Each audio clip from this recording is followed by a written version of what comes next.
નમસ્કાર મિત્રો, સ્વાગત છે તમારું અમારી આ યુટ્યુબ ચેનલ જ્ઞાન યાત્રામાં। મિત્રો, રાજ્ય સરકારના વિવિધ વિભાગોમાં કામ કરતા તેમજ રાજ્ય સરકારના મહિલા અને બાળ વિકાસ વિભાગ અને આરોગ્ય વિભાગના નેજા હેઠળ કામ કરતા લાખો આંગણવાડી આશા વર્કર્સ કે જેઓ માનદ વેતન મેળવી રહ્યા છે તેવા કર્મચારીઓ માટે આ રાજ્ય સરકાર દ્વારા પોતાના કાર્યકાળના 8 વર્ષ પૂર્ણ થવાની સાથે જ એક અલગ જ છે જે મિત્રો સુવિધાઓ મહત્વની સુવિધાઓ આ માનદ વેતન કર્મચારીઓ માટે જાહેર કરેલ છે અને સાથે જ મિત્રો સરકાર દ્વારા કોન્ટ્રાક્ટ કામદારો માટે પણ અતિ મહત્વના સમાચારો જાહેર કરવામાં આવ્યા છે। તો મિત્રો, આજના વિડીયોમાં આપણે વિગતવાર જાણીશું કે રાજ્ય સરકાર દ્વારા પોતાના કાર્યકાળના 8 વર્ષ જે પૂર્ણ થવા પર જે મહિલાઓ છે એમાં યુપીમાં જે કોન્ટ્રાક્ટ કર્મચારીઓના જે પ્રશ્નો હતા એને લઈને અતિ મહત્વની જાહેરાત કરાઈ છે।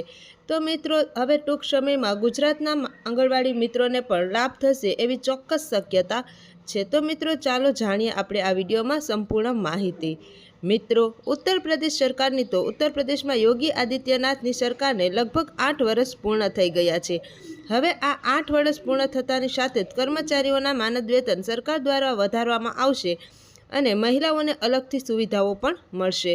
તેમજ યુપીમાં કોન્ટ્રાક્ટ કામદારો વિશે પણ સીએમ દ્વારા અતિ મહત્વની જાહેરાત કરવામાં આવી છે, જેમાં યુપી સરકારના 8 વર્ષ પૂર્ણ થવા પર ચીફ મિનિસ્ટર એટલે કે મુખ્યમંત્રી યોગી આદિત્યનાથે સરકારની સિદ્ધિઓનો રિપોર્ટ કાર્ડ રજૂ કર્યો છે અને આ કાર્ડ રિપોર્ટમાં સરકારે તેના 8 વર્ષના કાર્યકાળ દરમિયાન થયેલા કાર્યોની ગણતરી કરી છે। તો ઉત્તર પ્રદેશ સરકારના 8 વર્ષ પૂર્ણ થવા પર ભાજપ શાસિત જે રાજ્ય છે તેમાં સીએમ યોગી આદિત્યનાથે સરકારની સિદ્ધિઓ અને રિપોર્ટ કાર્ડ રજૂ કર્યા છે।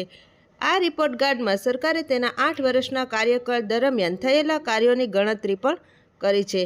સીએમ યોગીએ રાજ્યમાં યુવાનોને આપવામાં આવતી નોકરીઓનો પણ ઉલ્લેખ કર્યો છે। તેમણે કહ્યું છે કે રાજ્યમાં પારદર્શક અને દોષરહિત ભરતી પ્રક્રિયા દ્વારા કુલ 9.5 લાખ યુવાનોને સરકારી નોકરીઓ આપીને એક મોટી સિદ્ધિ હાંસલ થઈ છે। ત્યારબાદ અત્યાર સુધી ઉત્તર પ્રદેશમાં કોઈપણ સરકારે આટલા લાંબા સમયમાં આટલા બધા યુવાનોને નોકરી આપી નથી અને ત્યારબાદ રાજ્યમાં આટલા બધા યુવાનોને નોકરી મળવાના કારણે બેરોજગારી દર જે વર્ષે 2000માં 18% હતી એ વર્ષ 2016માં 18% ઘટીને માત્ર 3% થયો છે, જે પોતાના સરકારની સિદ્ધિઓ ગણાવે છે। સીએમ યોગીએ કોન્ટ્રાક્ટ કામદારો અંગે પણ ઘણી બધી મહત્વની જાહેરાતો કરી હતી, જેમાં સીએમ યોગીએ કહ્યું હતું કે કોન્ટ્રાક્ટ પર કામ કરતા કર્મચારીઓના ભવિષ્યને સુધારવા માટે એક નવી ભરતી સેવા નિગમની રચના કરવામાં આવી રહી છે। આપણે એક કોર્પોરેશન બનાવીએ જેમાં ભવિષ્યને આકાર આપીશું। યુપીમાં આઉટસોર્સ કામદારોને રોજગાર આપવા માટે Uttar Pradesh outsource service corporation બનાવવાની જે યોજના છે તેના ડ્રાફ્ટને લીલી ઝંડી મળી ગઈ છે।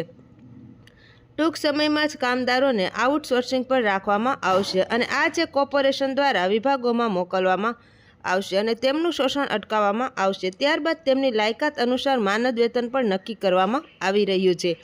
મિત્રો, એક માનદ વેતન રૂપિયા માટે 25,000 શ્રેણી, 2 માટે રૂપિયા 21,500 શ્રેણી, 3 માટે 18,500 શ્રેણી, 4 માટે કુલ રૂપિયા 15,000 માનદ વેતન આપવામાં આવશે અને ત્યારબાદ મહિલા કર્મચારીઓને સુવિધાઓ પૂરી પાડવા માટે ઈએસઆઈસીમાં નિર્ધારિત સુવિધાઓના આધારે રજાઓ પણ આપવામાં આવશે, જેથી કરીને પ્રસૂતિ રજાના કારણે તેમના માનદ વેતન કાપવામાં ન આવે અને તેમનો સંપૂર્ણ રકમ તેમને મળી રહે। યુવાનો માટે રોજગારના દરવાજા ખુલ્લા રહે।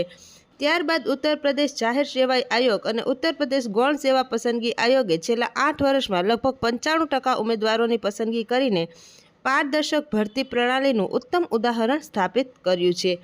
ત્યારબાદ મિત્રો, કોવિડ-19 મહામારી દરમિયાન પણ યોગી સરકાર છે જે ભરતી પ્રક્રિયાને ટ્રેક પર રાખી હતી અને ત્યારબાદ 1 એપ્રિલ 2017થી લઈને 20 માર્ચ 2025 સુધીમાં 48,593 ઉમેદવારોને નોકરી પણ આપી છે। ત્યારબાદ વર્ષ 2025માં સૌથી વધારે 13,893 જેટલા ઉમેદવારોની પસંદગી કરવામાં આવી હતી અને ત્યારબાદ 24-25માં 1,918 જેટલા ઉમેદવારોની પસંદગી કરવામાં આવી છે। ત્યારબાદ સ્ટાફ ઇલેક્શન કમિશન 4,632 ઉમેદવારોની પસંદગી કરી છે, જેમાં દર વર્ષે 11,800 જેટલી ઉમેદવારોની પસંદગી સાથે નોંધાઈ હતી। ત્યારબાદ મિત્રો, આંગણવાડી કાર્યકર બહેનો છે કે જે 2 લાખ જેટલા આશા વર્કર અને ફેસિલેટર બહેનો છે એ તમામ મહિલાઓને અલગ જે સુવિધા છે તે ઉત્તર પ્રદેશ સરકાર દ્વારા કટિબદ્ધતા દર્શાવવામાં આવી છે. હવે જોવાનું એ રહેશે કે મિત્રો સરકાર તેનો ક્યારે અમલ કરે છે અને મિત્રો કર્મચારીઓને કેટલું વેતન આપે છે. મિત્રો આવી જ નવી માહિતી સાથે આપણે ફરી મળશું. ત્યાં સુધી જય હિન્દ, જય ભારત.